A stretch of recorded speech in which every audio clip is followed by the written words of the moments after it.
You're listening to the Skeptics Guide to the Universe, your escape to reality. Hello and welcome to the Skeptics Guide to the Universe. Today is Wednesday, June 4th, 2025, and this is your host, Stephen Novella. Joining me this week are Bob Novella. Hey, everybody. Kara Santamaria. Howdy. Jay Novella. Hey, guys. And Evan Bernstein. Good evening, everyone. We got the OG, the original crew, back on the show this week. Jay and Kara were out last week. Welcome back. Welcome back. Thanks. Hi. We're back. Okay, is this a big deal? We make 52 shows a year. You gotta like make this weird now. Actually, whatever, you just pop out whenever you want. You told me not to speak about Disney, so what do you want me to say? Yeah, I was gone. Now I'm back. Yep, that's it. But I had a everything's great okay, time. right? I had a wonderful time. If you want to know more, watch the live stream that we recorded on 6/4. And That's today. Yeah, that was today. You'll get everything. Well, not the day you're listening to this. But Steve, I got to say just one thing. Sure. Wait, before you do, I noticed while I was away, I was in Prague for the last week, and so couldn't handle the time difference yet again. Did you get defenestrated while you were there? Oh. What? Hopefully Good not. historical reference there, Steve. The defenestration of Prague? I see. I noticed that we got a lot of emails. We always get a lot of emails, but sometimes I notice themes in our emails because I have acute powers of perception. And one of the themes that I saw coming in over and over had to do with the archive. And I'm wondering, did somebody mispronounce the archive on the show? It's AR capital XIV, Arxiv. George thought it was AR-14. Right. But no, we landed on it's pronounced archive. We pronounced it correctly. But none of us knew how those letters translated into the pronunciation archive. Yeah, because never we put didn't two and two realize together. that X in the middle is really a chi. Yeah, Greek letter. Yeah. Which is cool. Got Yeah, it. we've pronounced it correctly on the show many, many times. But yeah, I didn't know where that came from, and that's cool. Interesting to learn, so thank you. Kind of. Smashing up alphabets like that, I suppose, can be cool-ish. I always have a problem with too clever branding like that. And It is a little It's too generally frowned upon to have a brand that not 100% of the population is going to intuitively know how to pronounce Right. it. They should But be the able to archive- snap identify it. I don't think it's a preprint outlet. I don't think it was ever meant for the general population. Yeah, that's probably it's meant why. for nerdy scientists to use. Not for the Gen Pops. Yeah. So yeah, It reminds me of that movie. You guys remember the movie The Wonders? Yes, Tom It was Hanks. about a pop band. They spelled their band Oneders, Wonders, but everyone pronounced it Oneaters. yeah, Oh, I man. could see that. So once a professional got their hands on, they're like, it's Wonders. It's Wonders. Right. How Let's about the fix band? this now. How about the band Leonard Skinner? I think for their first album, they actually had a pronunciation key, like right there, pronounced. Oh, because people were like Leinard, Steinard. Weenard, Sky right. 9, Weenard, yeah. Well, and I understand George's take too. Anytime you see X1V together. Yeah, but if that were the 14? case, the X, the I, and the V would all be capital. Yes, I agree. I agree. But at the same time, our brain will very easily make that correlation. To my point, it was confusing, and people were just making the best fit they could, and were mostly wrong. That's right. So therefore, what? Archive's going to change it? No. Nope. It's archived. Not a chance. Nope. All right, well, we have a great interview coming up later in the show, so let's get right to some content. Bob, you're going to start us off with a quickie. Yes, thank you, Steve. This is your quickie with Bob. Dealing with quantum encryption threats in the news. We've talked about this a few times on the show. The coming revolution of quantum computing does pose a serious threat to today's powerful encryption methods like RSA 2048. Is that how it's pronounced? 2048? Whatever, RSA. Yeah, now we're paranoid. Yeah, now I'm a little paranoid. Yeah, don't say it incorrect. Yeah, sometimes you read something a trillion times, but you don't really hear it spoken aloud. So RSA, we're all familiar with RSA. Cyber criminals are increasingly using a technique called harvest now, decrypt later. So these strategies, that's a strategy where they steal encrypted data today that they can't decrypt it because it's just too powerful, especially with classical computers. It would take, a billion years or so to decrypt it. But they want to hold on to it and hope to be able to decrypt them eventually in the future once quantum computers are robust enough. And this is pretty scary. If you're an owner of online banking data or health records or even trade secrets, that kind of data could still be valuable, even if it's 20 years. You got to sit on it for 20 years before it can be quickly decrypted by quantum computers. So that's a strategy that we're seeing increasingly happen in the modern world. So now researchers at Boston University, Cornell University, and University of Central Florida they're developing physics-inspired encryption method that could not only enhance current data security, right, make it more robust, but also prove problematic for quantum computers in the future. And that could hopefully minimize this modern, harvest now, decrypt later thinking and make it less attractive. These physics-based solutions that they're working on are essentially it's a bridge solution, right? Instead of basing encryption keys on purely mathematical complexity, like the large prime factors of RSA, they could be based on natural physical phenomena. So, for example, microscopic imperfections on a silicon chip, right? Every chip has these microscopic imperfections. They don't matter. They still perform well, but there's something that is just so random that even the manufacturer couldn't precisely predict what those are or recreate them because they're different for every chip. So that's something that if you know what those imperfections are, then two people can create these encryption keys based on that information. So Did another they use example, the variable consistency of Jay's meatballs? maybe one specific meatball. Yeah. Because I'm sure he's got some variability in there between the meatballs. Let me give you another example then. Using chaotic physical systems. So like chaotic light waves, that you need specifically tuned layers to decode them. So if two parties knew how to tune their lasers, they would share that information, then they could encrypt things that nobody else would really be able to decrypt because it's too completely unpredictable. So here's a good analogy. Think of it like encoding data based on the unpredictable flickering of a candle flame, right? So unless you know exactly how the air moves around the flame, you can't really decode it. So that's something that two parties can share that information as well. And then bam, you can't, it's not something that could be brute force decoded using even quantum computers to a certain extent because it's just inherently unpredictable. You just got to have that information. So basically it's a key that cannot be derived because it's way too complicated. It's not just complicated because RSA is complicated because you got large. But it's like quantum computer level complicated. Yeah, it's but basically since they're physical systems that have this that are unpredictable. So if you don't have that key, you're not going to be able to brute force it. Essentially, all right. So these are quantum resistant algorithms we're talking about. These another big benefit here is that these could be integrated into modern systems without requiring major disruptions. You don't have to basically redo a lot of the components of the infrastructure because they can just be kind of more easily integrated than if you were trying to incorporate real quantum computers into the whole decryption encryption schemes here. But this of course, it's not going to be easy. It's going to take a lot of work. It's going to take also a lot of cooperation between academia, industry, and government. So will they do that? Who knows? We're going to see. But it's going to become increasingly important. And after a while, it's just going to be too late. Too late. The quantum computers are going to be here soon anyway. So you might as well start planning for that. Whatever. So we'll see what happens. It's definitely not going to be boring in this regard after a period of time. So this has been your Quantum Quickie with Bob. Back to you, Steve. So you're saying, Bob, we can't afford a quantum computer gap? Yeah, that's what you did there. That's a good one, Steve. All right, thanks. That was very condescending, but thanks. All right. Kind of like whenever you say, Steve, whenever you go, proud of you after one of that's for the deliberately condescending. That's like on purpose. Right, so much so that So what, you're assuming I wasn't doing that? right. it jumps right from condescension to humor at that point. All right. What do you guys know about seed oils? Oh, seed oil? I hear horrible Seeds. things about them. They're It's gonna terrible kill for everybody. you. Exactly. Yeah. No, and RFK told me. Yep, RFK. Oh, So- God. Is this an RFK thing? No, it's not. It's But he the did say latest that. health fad thing where they're demonizing seed oils. But of course, RFK Jr. has jumped on that cranky bandwagon. He posted on X, for example.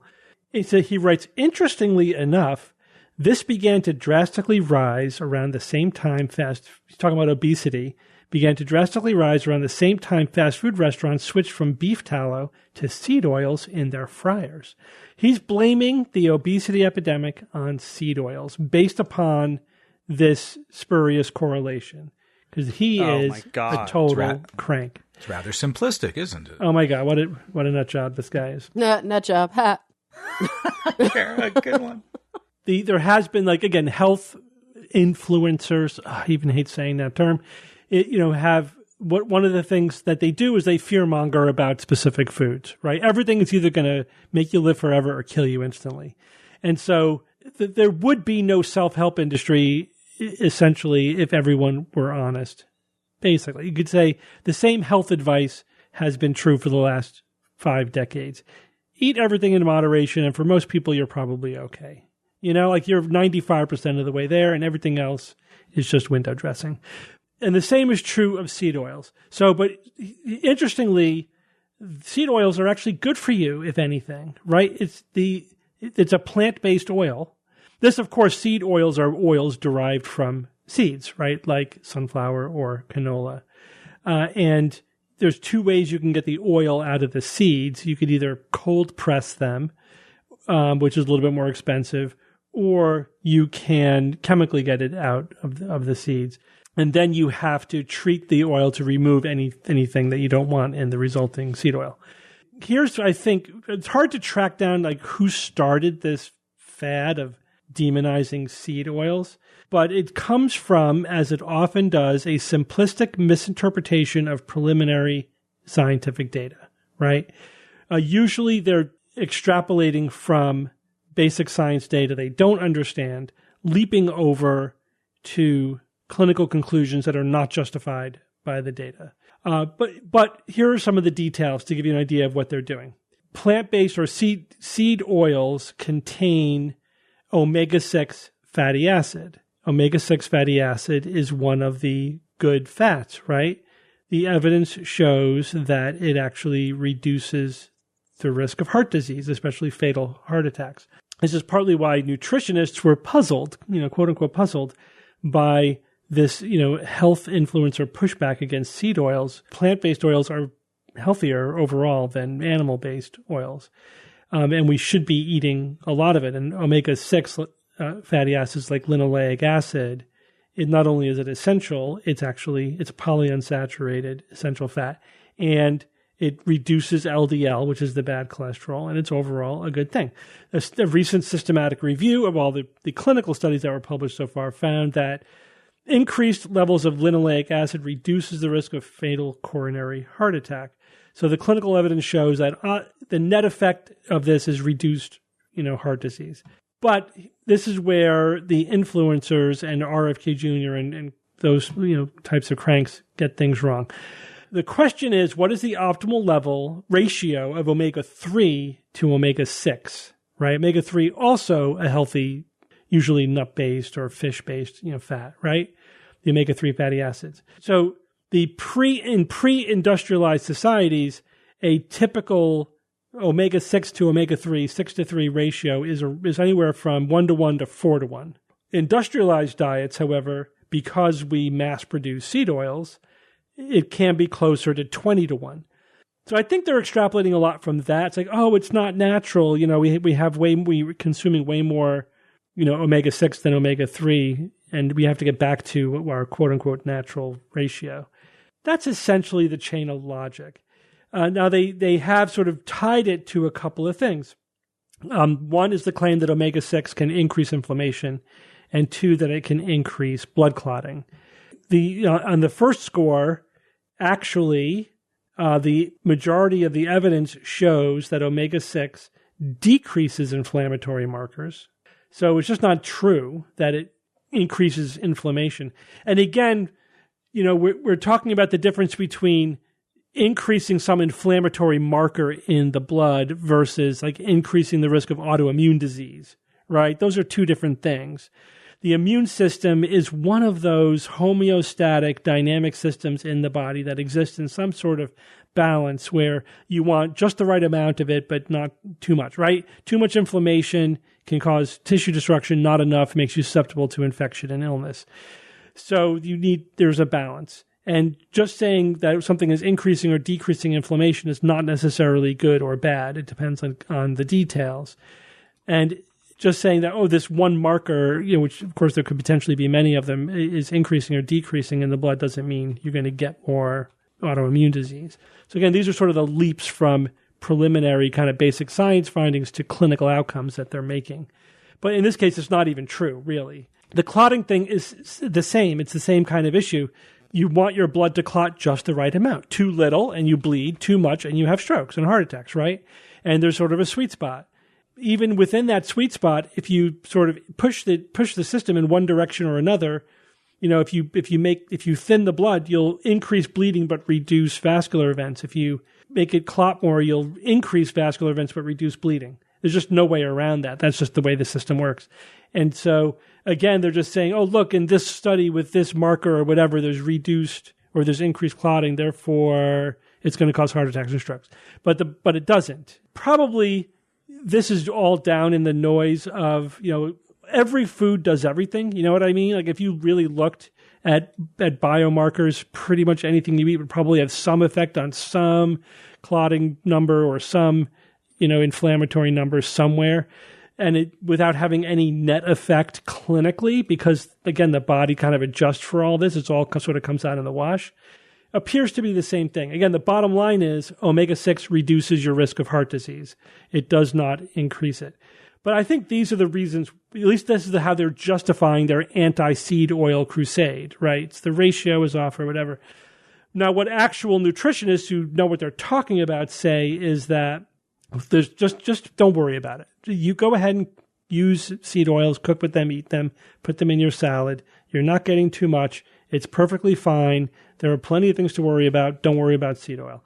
If you're worried about your 6-to-3 ratio, eat more omega-3. Like, don't restrain or restrict your omega-6. Increase your omega-3, which is a good thing anyway. Like, we could all use more omega-3 in our diet.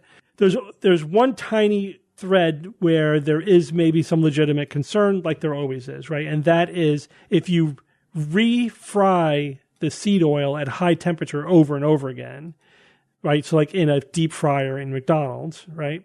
Then there's an open question about whether or not that can form any unhealthy substances. Why would that be hard to figure out? It seems like they could do it really quickly. Yeah, they got lots of. Well, because again, it's a matter of dose, right? Yes, it forms aldehydes, but how much of them are in there, and does it get absorbed, and how much of a clinical effect is there, et cetera, et cetera. So again, it's a hazard versus risk thing.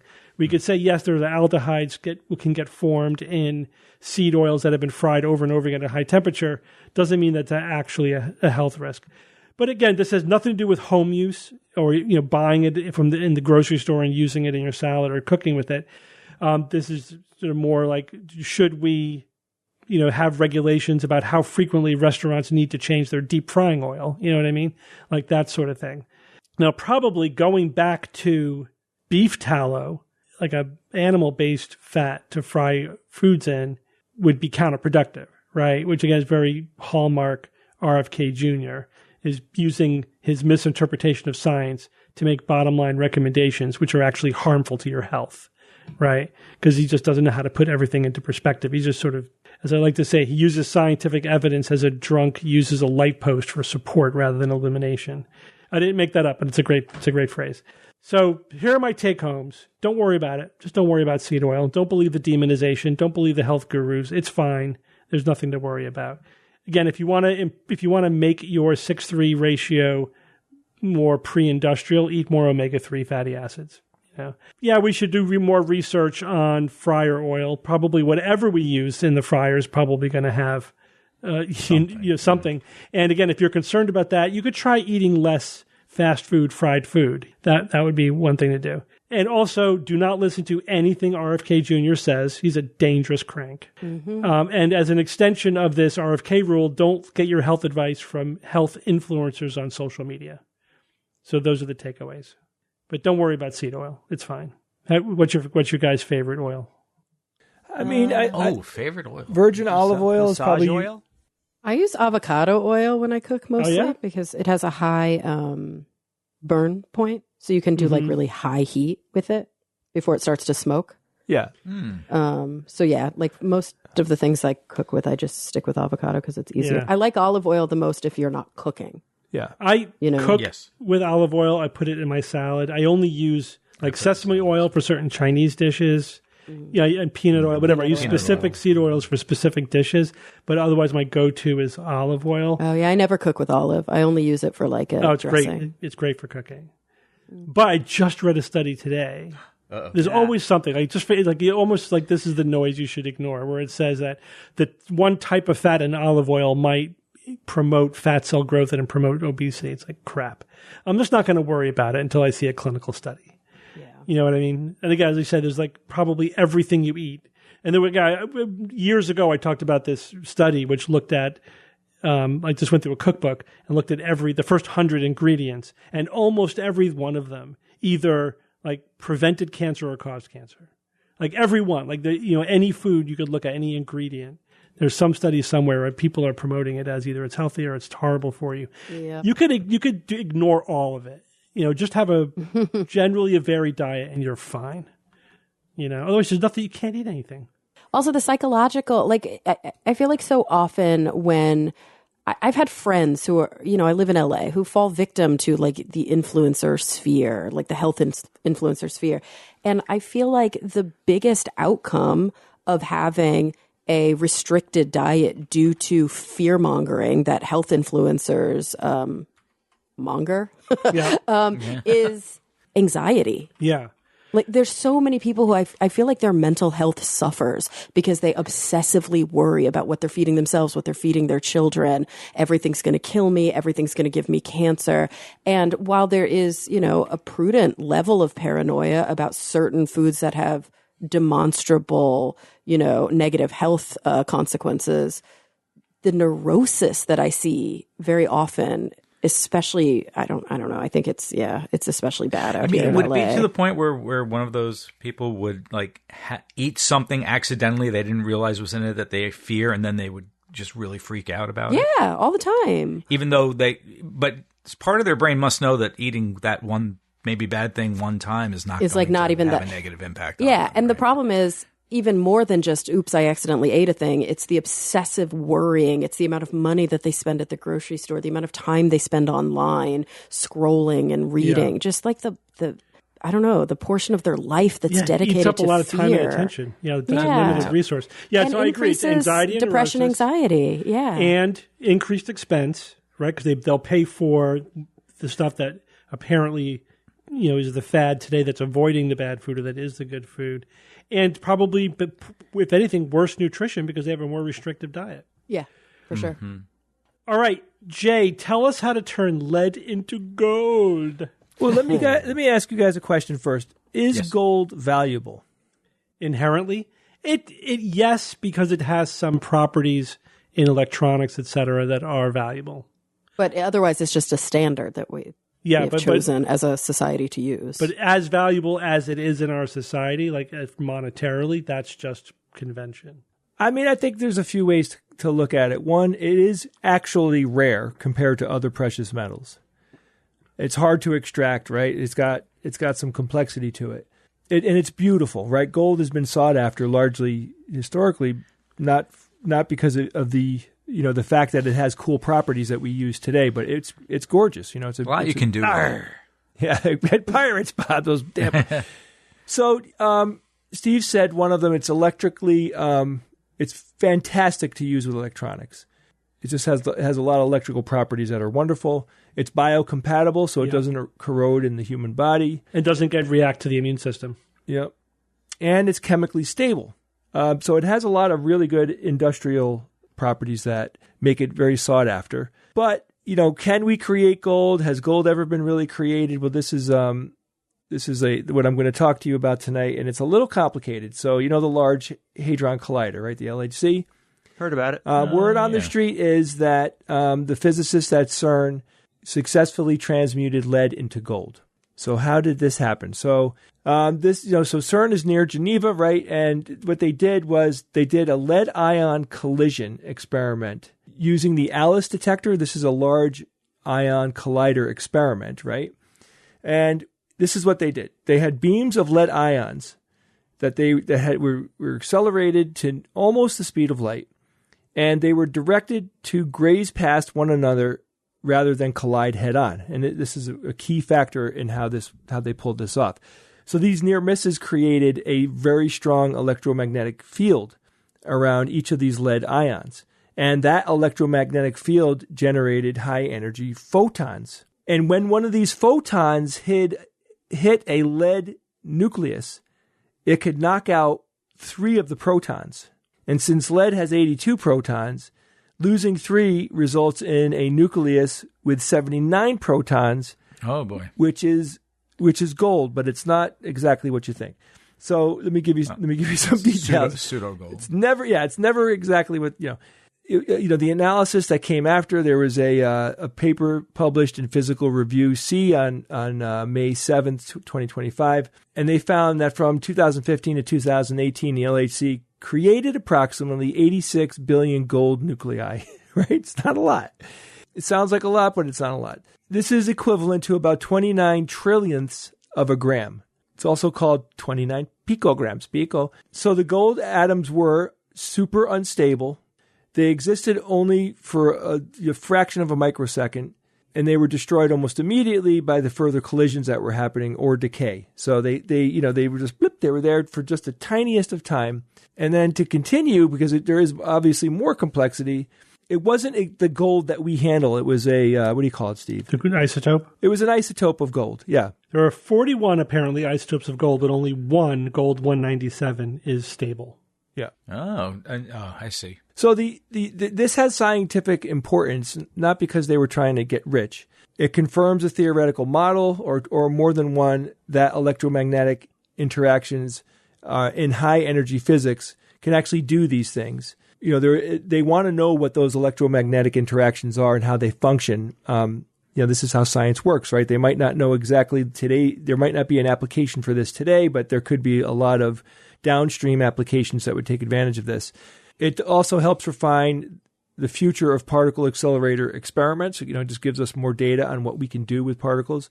It shows that the precision and the power of our modern nuclear transmutation techniques. This is a big deal. They were, again, remember when I said they weren't head-on collisions, they were grazing.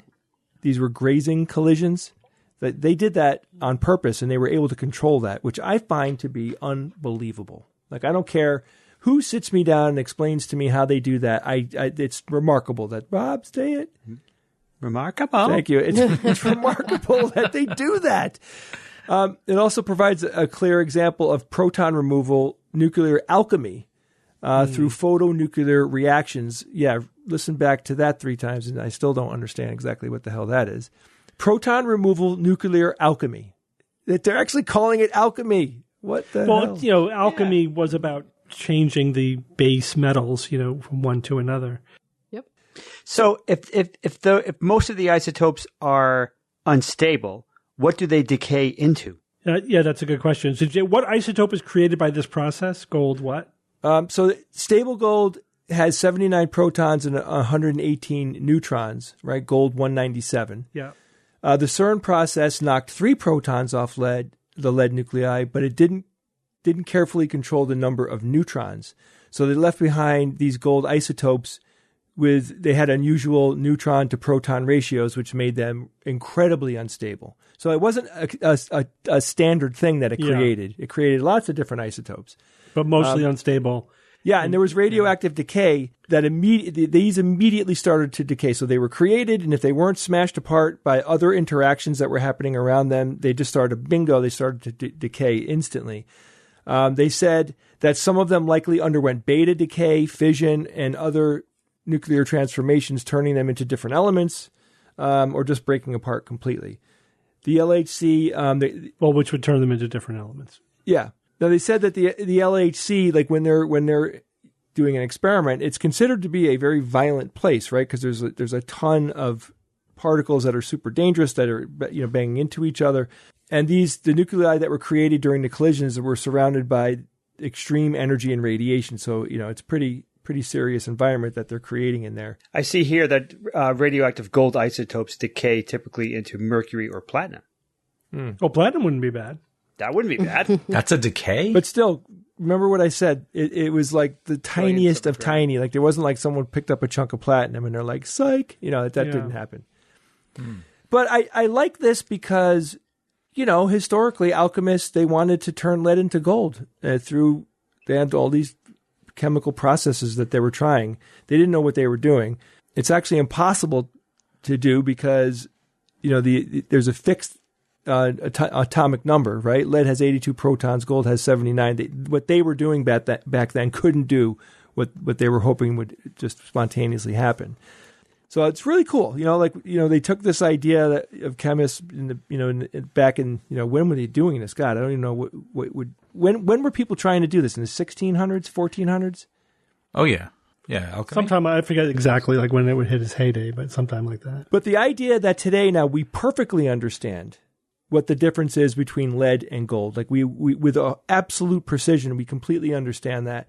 And, we actually took a step in that direction to create an isotope of gold, but no gold that is going to turn into, electronics or jewelry or anything. Yeah, I wonder, though, if they could refine this to knock out like the right number of protons and neutrons to create either gold or just to like create the isotope that decays into platinum, because that's even better than gold, to be honest with you, in terms of rarity and expense. And doing utility it in mass as well. is the problem, yeah. Yeah. Let's hope we don't get Electrum, though. Electrum. That's a Dungeons and Dragons joke, by the way. Yeah. Thank you, Evan. Thank you, Kara. All right, Kara, tell us what's happening to science in America. It's kind of a big topic. Small topic. It's tough. So I think, it's hard to even know where to start. But because we're recording this on the 4th of June, I was out of town for the past week, so I wasn't there last week when we recorded. I want to say during Nauticon. When was Nauticon? It's like so long ago. 15, 16, 17. It was the 15, 16, 17. Okay, so after Nauticon, there was an executive order that was released from the White House called Restoring Gold Standard Science. The day it was released, I know people, friends of mine who work in government agencies who happen to be scientists with those kinds of jobs, texted us this executive order and said, presented without comment. And it's, shall we say, worrisome, to say the least. And here's just a little bit of language from the actual executive order. This comes from Section 3A. Within 30 days of the date of this order, the Director of the Office of Science and Technology Policy, so the OSTP Director, shall, in consultation with the heads of relevant agencies, issue guidance for agencies on implementation of, quote, gold standard science in the conduct and management of their respective scientific activities. For the purpose of this order, gold standard science means science conducted in a manner that is, what do you guys think? Reproducible, transparent, communicative of error and uncertainty, collaborative and interdisciplinary, skeptical of its findings and assumptions, structured for falsifiability of hypotheses, subject to unbiased peer review, accepting of negative results as positive outcomes, and without conflicts of interest. That sounds good, right? Superficially, yeah. Isn't that what we're always talking about here on the show? That is what gold standard science should look like. So why do we need an executive order calling for science to follow this gold standard? Well, as the executive order claims, and again, I'm quoting here, these are not my words, over the last 5 years, confidence that scientists act in the best interest of the public has fallen significantly. Although when you look at Pew surveys, the general public still trusts scientists significantly more than the federal government. That was my interjection there. Okay, the order continues. A majority of researchers in science, technology, engineering, and mathematics believe science is facing a reproducibility crisis. The falsification of data by leading researchers has led to high-profile retractions of federally funded research. Unfortunately, the federal government has contributed to this loss of trust. And then they go on to basically throw the previous administration under the bus with regards to COVID-19 guidance. They specifically call out the CDC. It literally says that executive departments and agencies have used or promoted scientific information in a highly misleading manner. They call out the National Marine Fisheries Service. They call out multiple agencies throughout this executive order. Now, this comes kind of against the background of a lot of, I mean, I don't even know where to start, right? Different political appointees who have questionable, if not outright, anti-science views being put in charge of scientific agencies. Let's see, since the presidency, since basically January 20th, when Trump actually took office, different executive actions have significantly cut funding at the NSF, the National Science Foundation, fired staff scientists across different departments, right? Like EPA, NOAA, the National Weather Service. Recently, you guys probably saw the government report on child health that cited research papers that don't exist, just fully fake citations. They probably used AI to generate it. Yeah, exactly. And didn't double check it, and there's just like made up shit in there. So scary. It's incompetent. It's gross incompetence. I mean, it's weaponized incompetence. It's like intentional. And so we've seen just a bunch of undermining of research regarding climate change, regarding biomedical science, health and human safety. And so a fear here is the wording, right? Because the wording on its surface sounds like all the things that we're always talking about. Like, how do we make research papers rigorous and transparent? Open science movement, reproducibility, unbiased peer review. But there was a letter of protest that was recently published by multiple scientists, over 6,000 scientists wrote this open letter, or I should say scientists and physicians and other researchers. And in their letter of protest, they said that the executive order is, quote, co-opting the language of open science to implement a system under which direct presidential appointees are given broad latitude to designate many common and important scientific activities as scientific misconduct. And so this echoes a movement that many people are aware of called Lysenkoism. And I've seen people writing, even at Science-Based Medicine, David Gorski wrote about kind of the new Lysenkoism. He started writing about it in March of this year. He's written 2 articles about it so far. I've used this term recently around some of my friends, and some of my friends I noticed, and again, I was born in 1983. So even though I'm in my 40s right now, and I have, contemporary peers that are my contemporaries, some of my friends didn't know who Lysenko was, or this concept of Lysenkoism was new to them. I was never taught until I was aware of through skepticism is how I found it. And that's good to know. Age 30. Right. So even individuals who were like, I guess I shouldn't say now alive about, because this actually, Lysenkoism was like a long time ago. But those, who saw the echoes of Lysenkoism may not have, may not be as aware of it. So what do you guys know about Lysenkoism? Why don't we start there? Well, it was supposed to basically repudiated Mendelian genetics and natural selection. And Soviets took it up right agriculturally and even just regular science. And yeah, it was significant harm. I mean, when it was applied, it was so damaging. It became the official state science. Yeah, and that's a perfect. Scientists who disagreed with it, because they agreed with correct science, were sent to the gulag. Sometimes killed. And then some of them killed. And then, of course, it tanked the agricultural sector of the Soviet Union, causing mass starvation. And then even worse, though, is when it was taken up by China, and then millions of people starved. So Lysenkoism was responsible for millions of deaths. Yeah. And so this started way back in, the 20s. And Lysenkoism is named for Trofim Lysenko. So this was a scientist. I was about to call him a geneticist. He was not a geneticist. He did not believe in genetics. An apparatchik. Yeah, some people called it like Marxist genetics. There are, different terms that were used for State it. genetics. Yeah, but it was basically, like you mentioned, Bob, a repudiation of natural selection, of evolution via natural selection, and instead he favored Lamarckism. And I don't know if folks remember Lamarckism, but this was kind of a prevailing view before it was debunked, that instead of there being genetic material that's already existing in a population that's then under, environmental pressure in which, quote, the fittest survive, right? Those organisms who happen to already have those beneficial mutations tended to do well against those pressures.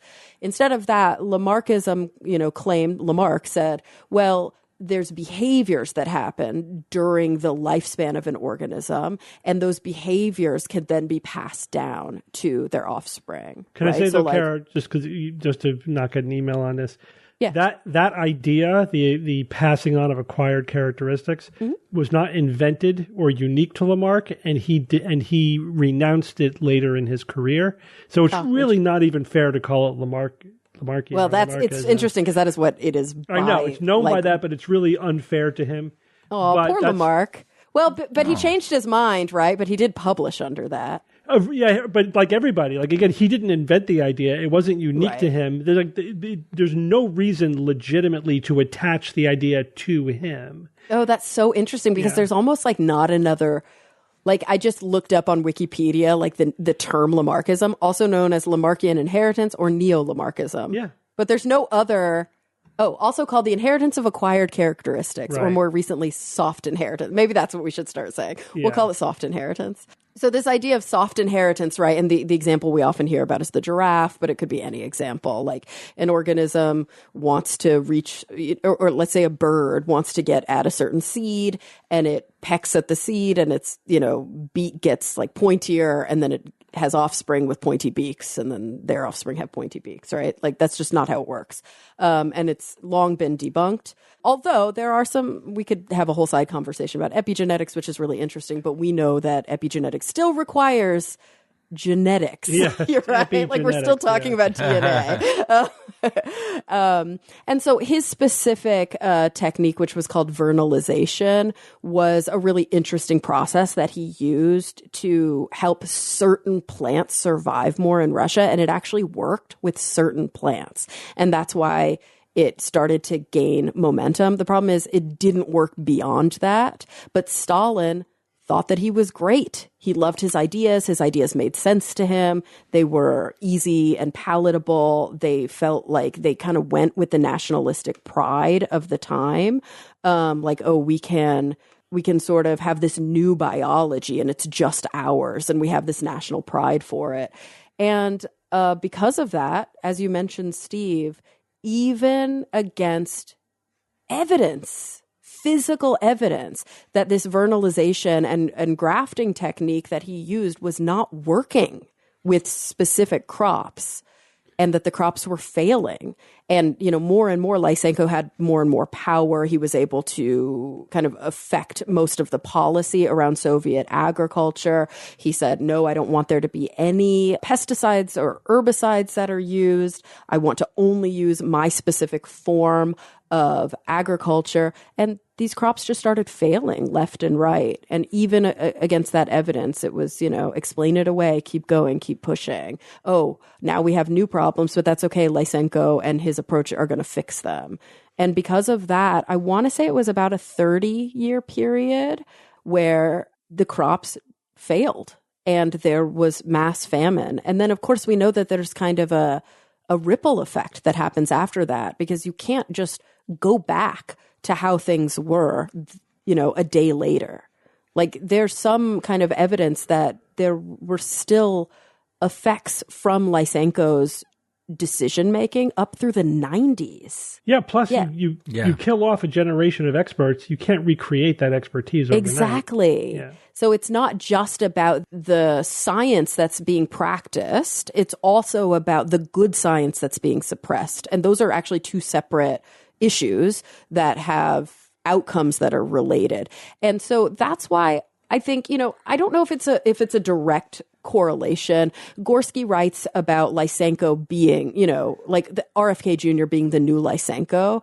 And he does, I think, like to his credit, he says it's not Lysenko that killed all those people. It's, it's Stalin. It was Stalin, yeah. But it's Stalin choosing Lysenko. And I think that's the part that we have to remember here, that these executive orders that with Trump at the helm, it's not just about RFK Jr. Trump is choosing RFK Jr., but even beyond RFK, we're seeing across federal agencies that have that control federal science and funding for federal science. So we're not just talking about health and human services. We're not just talking about biomedical science. We're talking about environmental science. We're talking about the climate. We're talking about all sorts of knock-on effects. It all flows down from Trump, but he is giving Kennedy a lot of free reign with the healthcare. So, like, for example, Kennedy wants to, at least he said he wants to, ban American scientists who get federal funding from publishing in journals, publishing in the top journals. They want like the CDC to create its own journal where you're forced to publish. Essentially, again, this is sort of taking over the scientific process by the government, which is Lysenkoism. It's very, very bad. It's super scary. And this is new, but not new. So we've heard these kind of mutterings. People were starting to publish this, even a couple of months ago about this consideration of banning, scientists from publishing in journals like JAMA, in journals like The Lancet, in journals like the New England Journal of Medicine. Kennedy literally said, quote, "We're probably going to stop publishing in The Lancet, New England Journal of Medicine, JAMA, and those other journals because they're all corrupt." He just like straight up, they're just corrupt, which is bananas because these are some of the top tier medical journals to publish. It's about undercutting, delegitimizing the institutions of science and health and professionalism. And we all saw this coming, right? Because what did we know RFK Jr. as prior to this position? I mean, basically an anti-vaxxer, but an anti-vaxxer. Yeah. And why was he an anti-vaxxer? Where were the original MMR studies published? In The Lancet. I mean, obviously they were retracted, but it's hard to unring a bell. It's the retractions that probably made him so angry. And so there's a new piece to this puzzle, and that was just published like yesterday, or no, like a couple of days ago. So two researchers from the VA, right, Veterans Affairs, they're both pulmonologists. They published an article in the New England Journal of Medicine, and that article was critical of basically that these mass cancellations of contracts and the planned staff reduction of 80,000 VA employees is going to put the health of 1 million veterans at risk. Like, that's what they said in the article, including those seeking treatment for toxic exposure. This opinion piece was a warning. It was published, and this bothered the administration. And so the administration basically is ordering staff scientists now not to publish in medical journals without first receiving official clearance. Mm-hmm. So it's one thing to like pontificate about it on a podcast like RFK Jr. did. It's another thing to send out an email to the VA saying no more publication until we approve it. Only state-approved science publication. I mean, that's as Lysenko was authoritarianism 101. Totally.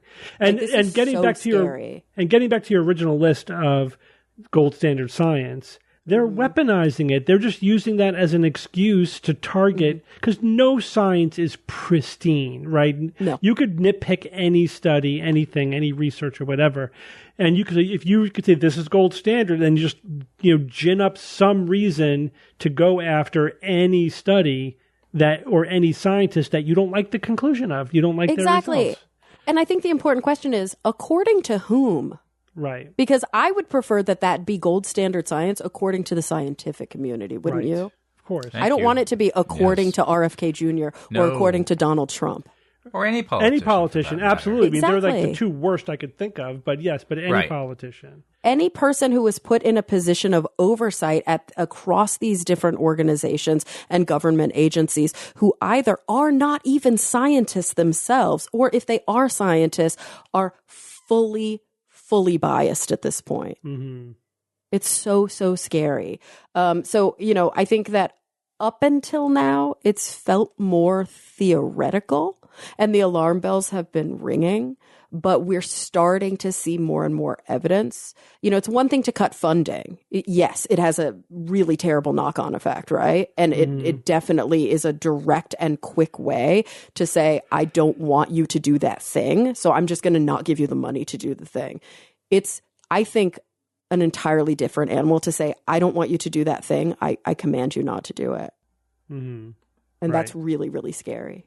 So this is something we definitely have to keep an eye on. Yeah. And there's got to be, the public has to complain about this.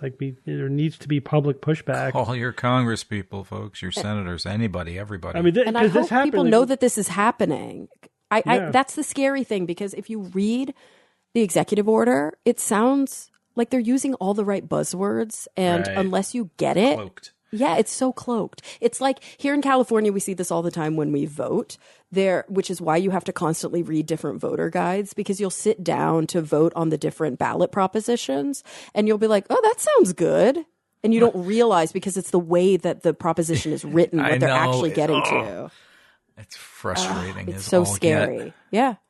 It's all propaganda. It's like, Super a scary. lawyer giving you a contract and signing it without having another lawyer read it, right? Mm-hmm.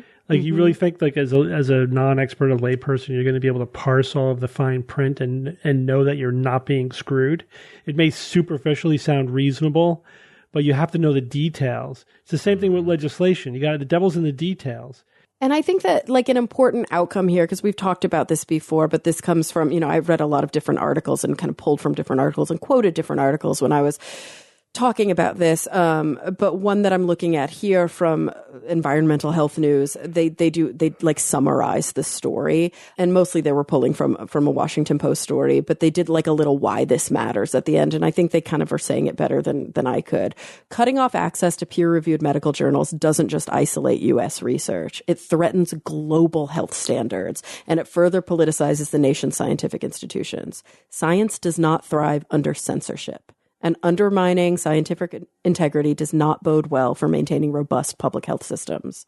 RFK Jr., and mark my words, he said he wants to do this. So when this happens, we need to be wary. Not only is he trying to ban these scientists from publishing in leading medical journals, he wants to start an HHS preeminent journal. He used that word to house taxpayer-funded research.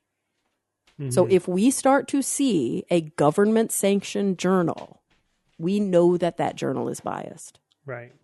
It's very it's important state to remember science, that. right? It's state science. Yeah, here we go again. It's Lysenkoism. 100%. We have to remember that and spread the word about that. The only question now is Kennedyism. Will RFK Jr. kill more people than Lysenko? Mm-hmm. And a lot of people think he will.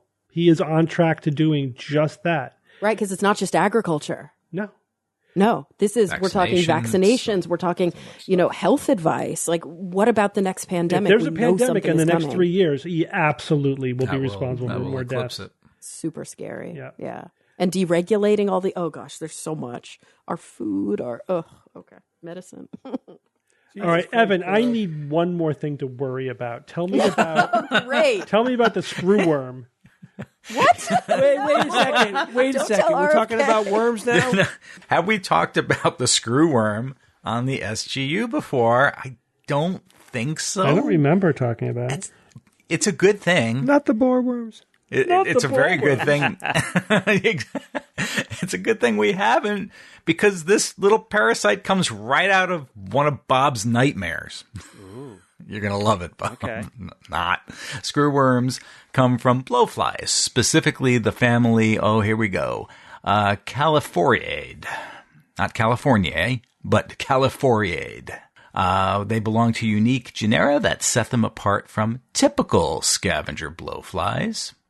And the two main screwworm producing species are, Old World screwworm, Chrysomia beziana, and New World screwworm, Cochleomyia hominivorax. Homina. And that homina, which translates to man-eater. Oh, Christ. And that's the one we're talking about, New World screwworm. So NWS is what they call it for short.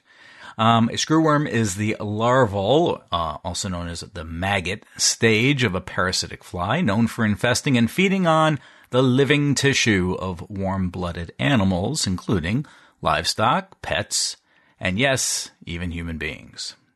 Now, human fatalities from screwworm infestations are rare. The condition is known as MYIASIS,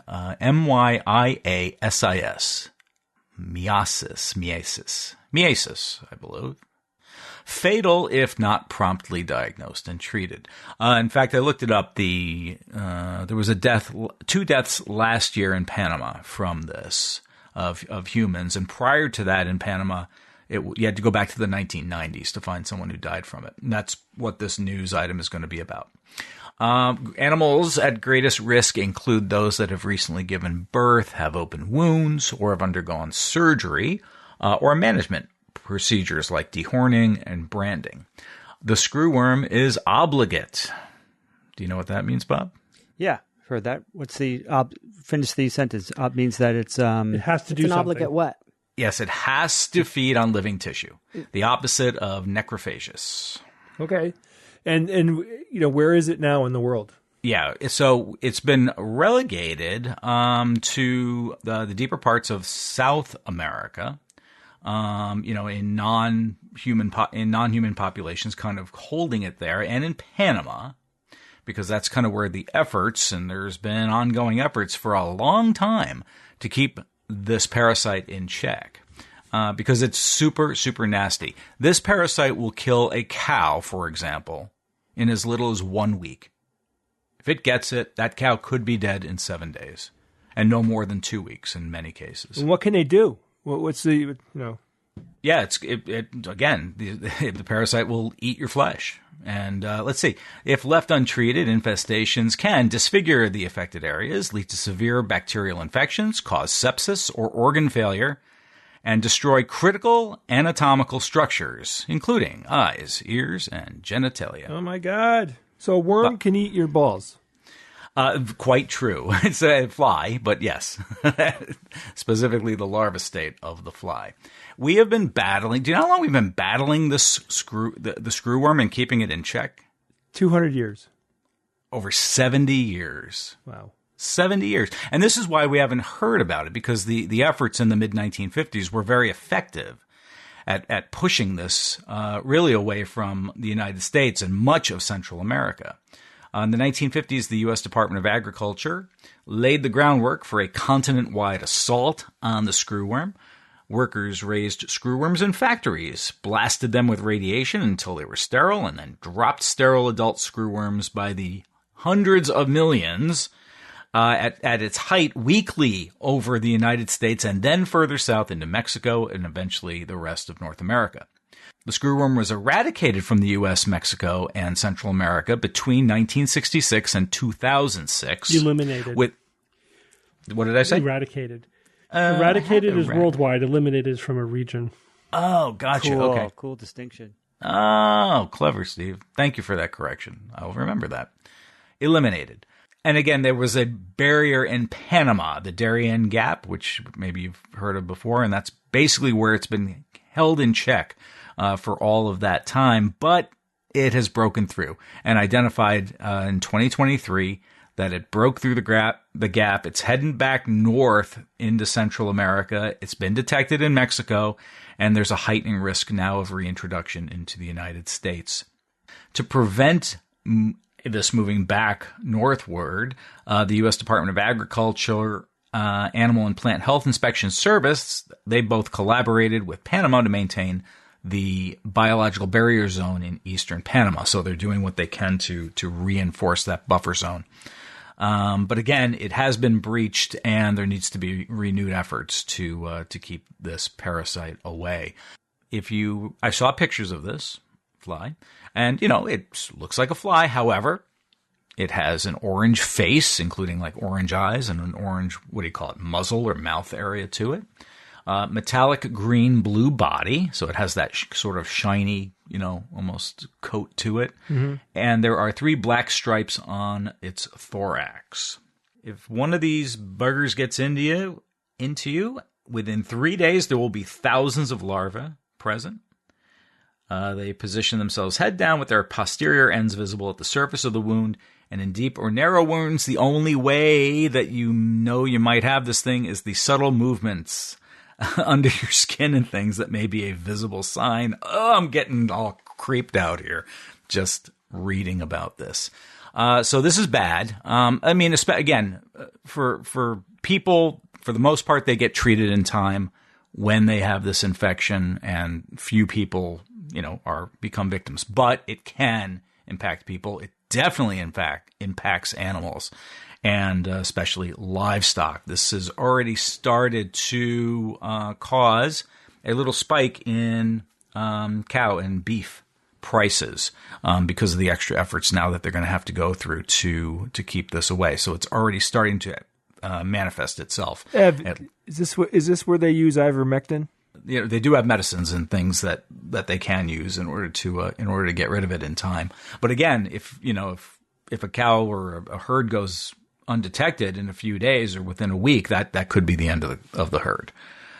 So it kills very quickly, and it's not to be trifled with. And there's been an ongoing effort for 70 years to keep this contained, and now it has to be redoubled. If you happen to see one of these things, chances are you're not going to, hopefully, but there is something called the USDA Screwworm Emergency Hotline, 800-353-7575. It's a real service, and like you said, Steve, just one more thing to kind of keep on the lookout for. Well, I mean, the real thing is that this is why we have agencies to deal with it, right? To keep an eye on this, to address it, to react to it. And without that, without agencies funded, populated by scientists, free to do the work that they need to do, these kind of things are going to run wild, right? Right. Can you imagine? I mean, what other kinds of things are out there? Right? There should be experts to worry about it for you. Exactly. And if they get defunded, guess what? How many things are going to get past the net? It's unfathomable. All right. Thanks, Evan. Bob, yeah. I always thought that Andromeda one day was going to collide with the Milky Way. Yes. And it still is. We just are less certain about when that's going to happen. So yes, Steve, new improved simulations suggest that this Milky Way Andromeda collision is far less certain than previously thought, as Steve and I just discussed. It's no longer almost certain to happen within 5 billion years, which was the consensus since about 2012. As usual, the reasons for this change of thinking is fascinating, to me anyway. Let's see if you guys agree. This is from the journal Nature Astronomy. The title, Nonlinear Kinematic Modeling Suggests Stochastic Divergence in Galactic Collision Trajectory. Actually, that's not the title. I made that one up. The real title is No Certainty of a Milky Way Andromeda Collision. Like, what? That's weirdly straightforward and to the point. Okay, let's just roll with that. But I had to come up with some geeky variant because that's what I'm used to. All right, so I'll start with an apology, maybe to Steve as well as countless people since 2012, because I've told many, many people that our Milky Way galaxy should collide and merge with the Andromeda galaxy in about 4.5 billion years. I always was fascinated by that. It's on my Google calendar. Right. and they even had a name. They have a name for it, Milkopedia or something. It's just like, which I'd never really care. Yeah. Getting ready for it. Didn't really care for that one. But hey, that's a game you play with science communication. Even a scientific consensus can be shaken up at times. And of course, that's perfectly fine if that's where the evidence leads, right? You don't really care where it leads. It's just what the good evidence says. All right. So what happened? Now we've known since 1912 that the Andromeda Nebula, as it was known at the time, was headed in our direction. And 100 years later, 2012, they did a detailed study based on Hubble Space Telescope data, and that showed that there was a minuscule amount of sideways motion of Andromeda. So a titanic collision between our galaxy and Andromeda in 4.2 5 billion years seemed fairly certain, very, very strong confidence on that. And of course, this would not be fun for the two galaxies. It would trigger massive starbursts as clouds of hydrogen just kind of smash together. Stars would probably never collide. They're just too tiny in the schemes of things, but these huge hydrogen clouds would certainly be smashing together. There'd be more supernovae. Even our sun could be forced out of its orbit into a different galactic orbit. You know the drill. Dogs and cats living together, mass hysteria. It would still be kind of cool to have that happen. I'd actually love to see it right now. Now, however, we have better observational data, not only new Hubble data, but we also have data from the Gaia telescope, which I think we've mentioned a couple times, and we also have new mass estimates of the galactic players involved. That new data was plugged into simulations that considered 22 distinct collision variables, each variable having an impact on the collision, and they ran it 100,000 times. And the new estimates put this chance of collision at, wait for it, only 50% over the next 10 billion years. Only 50%.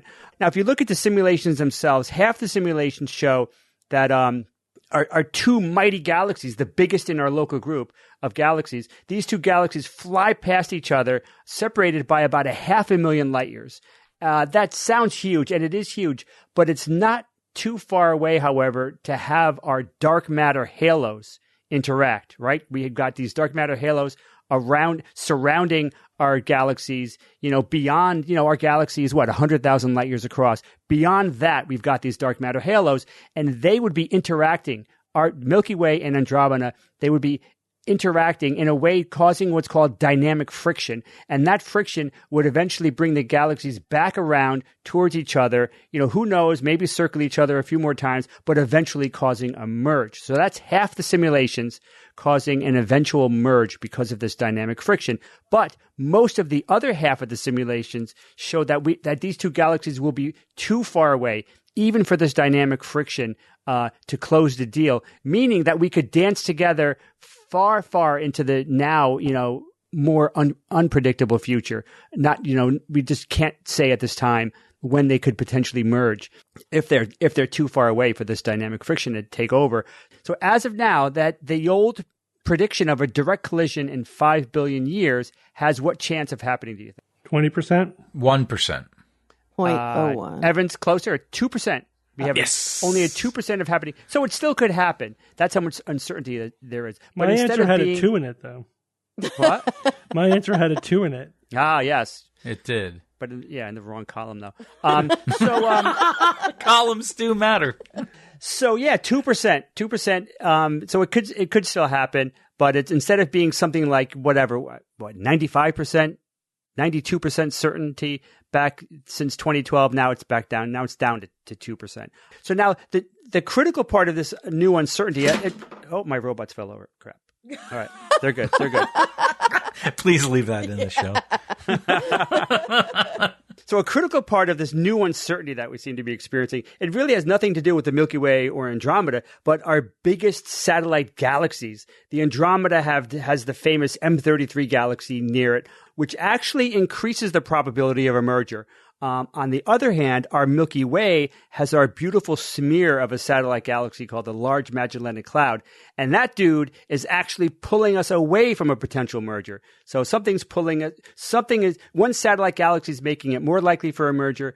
The other satellite galaxy is making it less likely. So it's just like, we just can't really pin this down. And of course, it's more complicated than that, of course. But it's actually fascinating that better data has actually increased the uncertainty, which happens a lot. And it's just like one of the wonderful things about science. So Till Sawala, who's an astronomer of the University of Helsinki in Finland and lead author of the study, said this: "It's somewhat ironic that despite the addition of more precise Hubble data taken in recent years, we are now less certain about the outcome of potential collision. That's because of the more complex analysis and because we consider a more complete system. But the only way to get a new prediction about the eventual fate of the Milky Way will be with better data, with even better data. So our future is uncertain. Well, actually, it's not our future technically. If there seems to be a high probability that the Earth and even the Sun as we know it will probably be gone by the time the Milky Way collides with Andromeda. So we'll be long gone. The Sun will just be, a white dwarf, kind of slowly losing heat. So even though we can't yet pin a confident date on that collision, we are very certain that not only will the two biggest members of our local group of galaxies collide, Milky Way and Andromeda, and merge for sure, but all the scores of galaxies bound together gravitationally into our local group will also someday all merge as well into one mega galaxy that was once, or a part of it was at least, was once the home of humanity, but will be, or maybe our robot descendants will be hanging out, checking things out, but we Not probably the ones won't be that just here. Fell, though, We absolutely. All right, Jay, it's Who's That Noisy time. I've totally lost track on what the previous noisy was. Well, I'll catch you up. All right, Last time, guys, was it 3 weeks ago, Steve? something like that. A month? I played this noisy.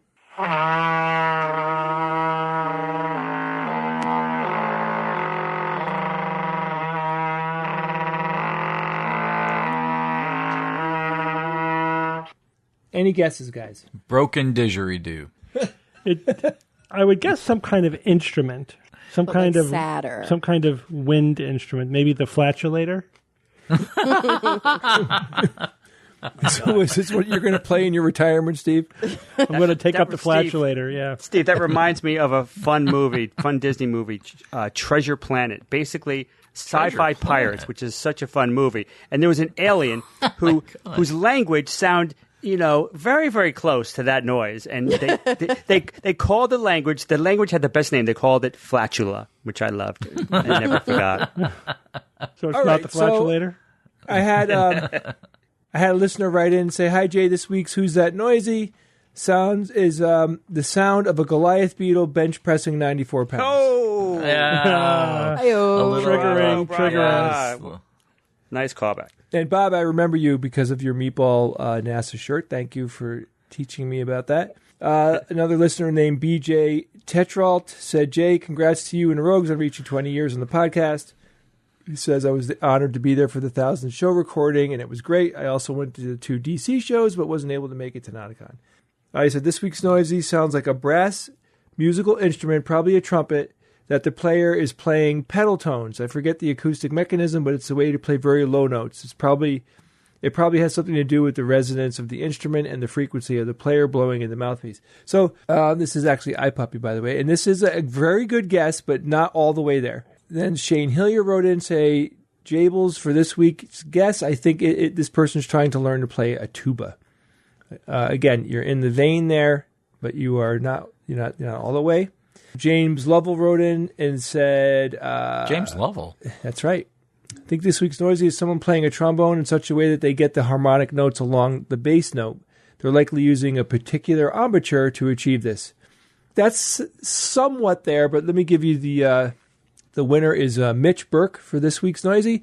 And Mitch says, "I'm sure many musicians have answered this one, but the noise that this week's is a multiphonic ditty where a person blows a drone note on the instrument and hums a separate melody while blowing.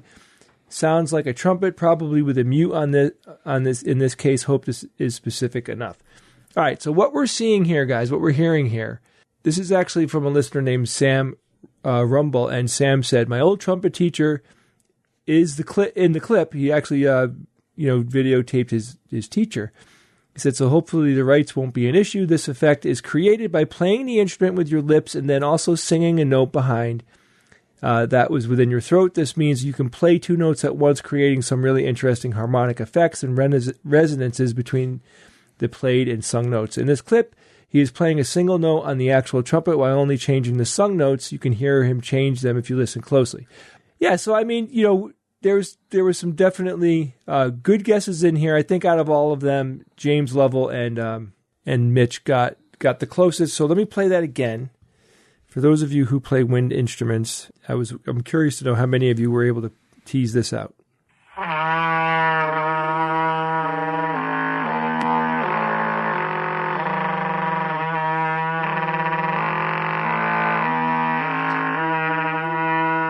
So I definitely hear the guy humming, and you can hear where the notes don't perfectly match up.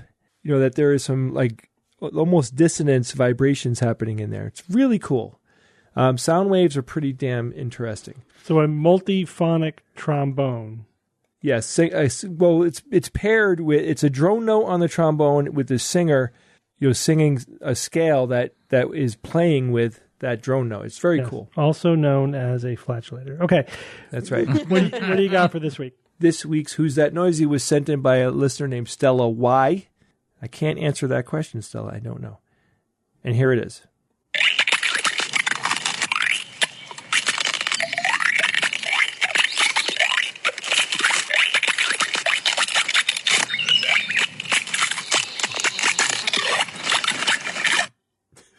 Wow. All right, that was interesting. All right, so if you think you know what this week's noisy is or you heard something cool, you got to email me at wtn@theskepticsguide.org. Steve, we have a show coming up. Mm-hmm. The show is going to be in Kansas. Right. It's the weekend of September 20th, but this is Saturday, the 20th of September, and we will be doing 2 shows that day. We will be doing a private show, and we will be doing a special extravaganza. You're going to love either or both of those shows. Both of those shows will be in the same venue on the same day at 2 different times. One of them will be like somewhere around noon, and the other one will be at 8 p.m. If you're interested, all you got to do is go to theskepticsguide.org, and you'll see a button on there that will give you a link to buy the tickets. Thanks, Jay. One very quick email. This comes from Keith from Wales, United Kingdom, and he asks, I've just discovered your podcast and have started episode 1. This means that I now have 9 years to catch up on.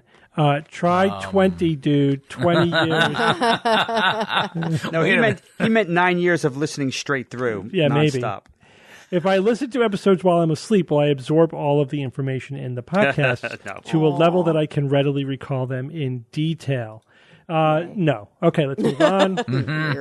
So if you want a little bit more of a longer answer than that, really no. You cannot learn while you're asleep. So, but there is quote unquote learning that goes on during sleep, but it's implicit learning. It's like memory consolidation and, the brain doing its thing to try to lock in information. Defragging the hard drive. Yeah, I love that. Yeah, but yeah, you can't listen to something. There's no conscious learning, right? Your brain is not processing new information. Wouldn't that be efficient? Oh my gosh, that would be incredible. Yeah, so there, and obviously there are stages. There are the deep stages of sleep where actually a lot of the implicit learning stuff is happening. Like you're in a coma. There is no processing of information going on at that time. You are not able to hear, understand, and react to stuff. So no. And then in REM sleep, your environmental things can influence your dreams, but still, you're not really learning during the dreaming. That's a different thing that's going on. So there'll be no benefit to listening to the show while asleep. You have to be awake when you listen to the SGU. All right, let's go on with our interview.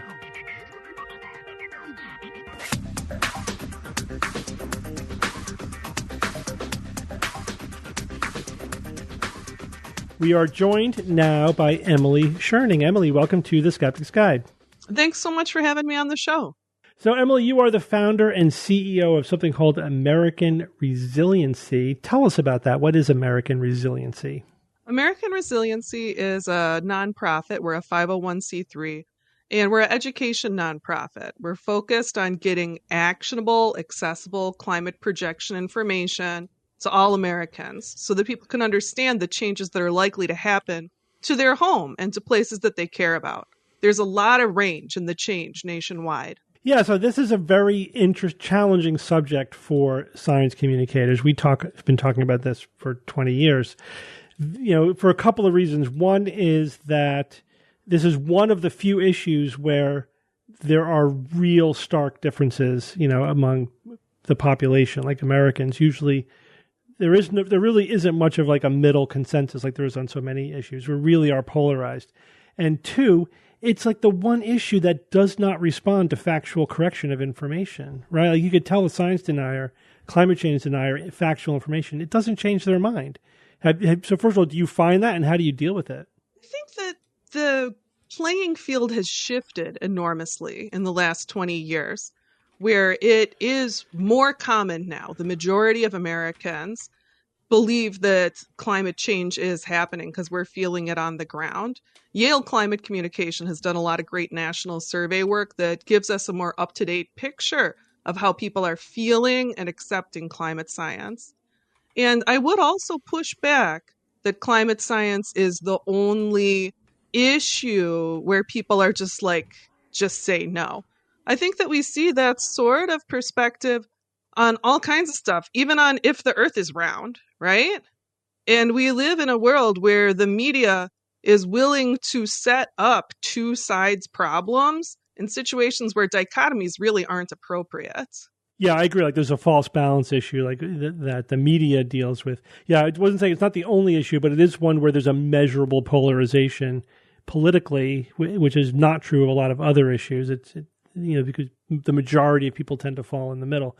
But in any case, the bigger problem, I think, is the fact that, again, when we say climate denial, we're not talking necessarily about, this, about people just straight up denying that climate change is happening. There's a whole spectrum of it. You could deny that it's happening, or that it's anthropogenic, or that it's going to cause bad things, or that there's anything we could do about it.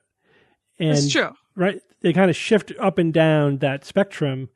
Sometimes, deliberately, like the Mott and Bailey defense, where they just will change their strategy based on the context of the situation. But at some level, at the end of the day, they don't want to do anything about climate change. I think that that's true, and that it is not a strictly polarized denial. I think that there are quite a few people who are very accepting of climate science who also deny that there's anything practical that we can or will do about it. I think that this is such a serious existential issue that people bring a lot of deep psychology, deep emotions to their parsing of the issue. And that it's such a big problem that there's a natural human response to shut down instead of work the problem. But it's a problem we need to be working. So what approach do you take in terms of public education about climate change? I think that there are a number of nested approaches that I take based on my communications research. Some of it is using broadly accessible language. I think that when we're inside the world of science, we use a lot of specialized vocabulary that helps us communicate in world that makes us sound completely irrelevant out of the world. Or we may start using vocabulary in specific ways without even realizing how foreign that can sound to a very educated person in another field, not even outside of academia. They could be on the other side of the building, right? So the language is important.